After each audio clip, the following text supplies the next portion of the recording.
Hello. Oui. Mwiriwe. Kweta kubuza sha. Wambuze naryamiriye. K-Network. Ladies and gentlemen, please welcome. Parido pe. Parido naryamiriye. Cyajyanye na n'ubu. Oya, ndetse mukanya. Nagushatse mu kazi koko. Nashatse mu kazi murambura mu mbabarire. Nashatse mu kazi murambura mu mbabarire. Ntabwo nzongera. Mumeze mute mwebwe? Mwakagiyemo? Umwe nanditse karimo aho. Nubuzi? Ayiwe. Tunabuze wenyine. Muri heheze? Uri ku murenge? Ayiwe. Nihangane. Tuwe nande wowe. Nyine ndi mu rugo. N'abandi bose. Bose twese turi mu rugo. Abyamiriye sha. Abyamiriye. Wakuyemo she. Sheke wanteye yose nayikuyeho. Sheke wanteye yose nayivanyeho. Yangeje ngewe yahinsige. Mbabarire namwe nzayikuramo. Akinkoze. Rwose pe. Akinkoze. Ndabyemera kandi nzi neza ko nzica amande. Kandi twari twavuganye turabinoza. Yangije urankwepa ubwo se yomubwira koko. Ntabwo byankundiye. Ubwo yombwira ko bukambwira. Ntabwo byankundiye n'ukuri mu mbabarire. Urumva koko.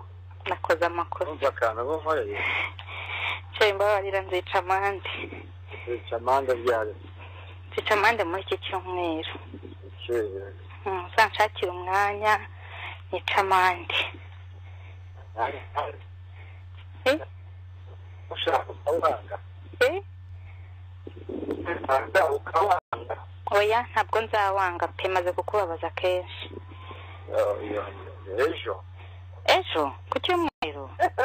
Shasheri hoye. Shawa mbabariye. Oya hoya rwose. Ejo nyine tubona umwanya uhagije. Sheri kuwa. Nyamara byaje. Nyamara uzi ko byashoboka. Ntibyakubise nasa. Ngo. Byashoboka buriya.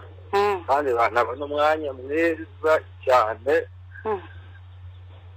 Tugafata nk'amasaha nk'igice cy'umunsi kimwe. Byashoboka rwose. Sheri unavuga ko ngiye. Ukoresha umuti. Nk'ubu koko hageze nka dose tugahamagarira mu kazi ikomeye kuri wa gatanu cyangwa ku cyumweru cyane waza ko bijya bibaho naza none si ubwo umuyobozi ngo uhamagaye muri dose ikomeye ejo kuko ntiwaza Sheri wambabariye tukazabikora mu minsi y'akazi. Umva Sheri Karame rwose umfashije wanyumva kuko ufite ikibazo kiremereye kandi ni wowe bugikemura. Ayiwe. Umfashije wanyumva nk'inshuti. Inshuti ndabyumva. Umfashije wanyumva.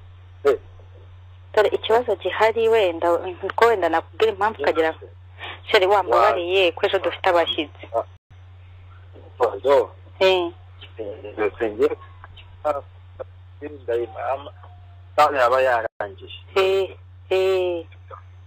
Ukaza nka saa moya za mu gitondo tugahurira nka Nyabugogo. Ibyo tugahurira nka Nyabugogo akubwira ndetse ati gatoya za Kanyinya. Yego.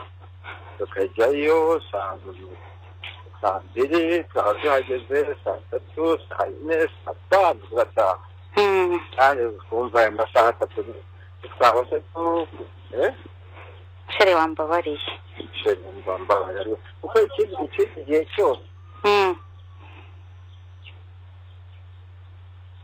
Halo?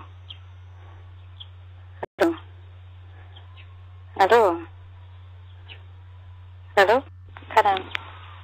kuko ndi kukubwira ngo ugeze kuko ikindi gihe cyose n'ubundi tuzabipana kandi bikikije nyamara ubipanze rwose pe ukabishyira muri gahunda ukabitegura ukasaba uruhushya kandi bakuje gukora yakunda pe ejo mfite abashyitsi ni ukuri mbabarira ni ukuri bazaza zitatandukanye reka nkubwire so nkunda wakihangana so nkunda mbabarire ukamfasha ko bikomeye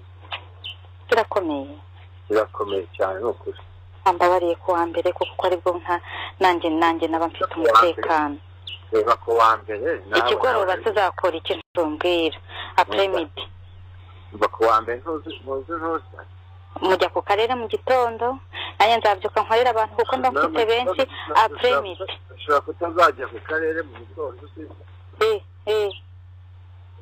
sheri karame ndagukunda ni ukuri hangana reba nawe nefushe ayiwe ndeba nawe yego wamfashije ejo nta stress nta bindi bintu by'ubutanta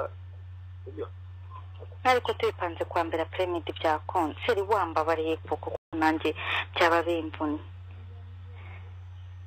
kwa mbere apremidi wareka tugapanga neza ndashize seri hangane nzagushimisha pe ndashize nzagushimisha tuzisanzurana nzagushimisha cyane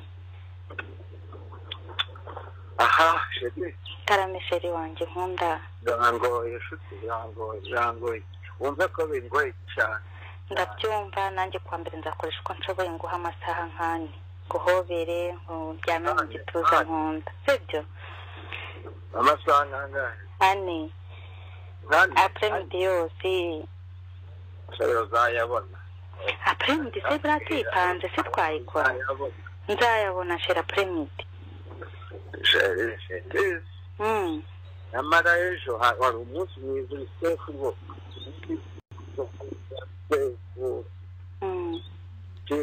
utikanga telefone utikanga sheri wambabariye ko ngukunda ayiwe ndanagukumbuye wakigomwe koko nagukumbuye we wakigomwe kubera njyewe nabikora ariko nahita nica gahunda hano mu rugo kandi umugabo yandeba nabi wakigomwe kubera njyewe umugabo mwiza wambabariye kwa mbere apremidi ko mbikwemereye kandi ko tutazabura umwanya sawa ariko nyine zahansanga nyapfuye bankunda ntubizi ndabizi nanjye ndagukunda murakoze maze ibihe byiza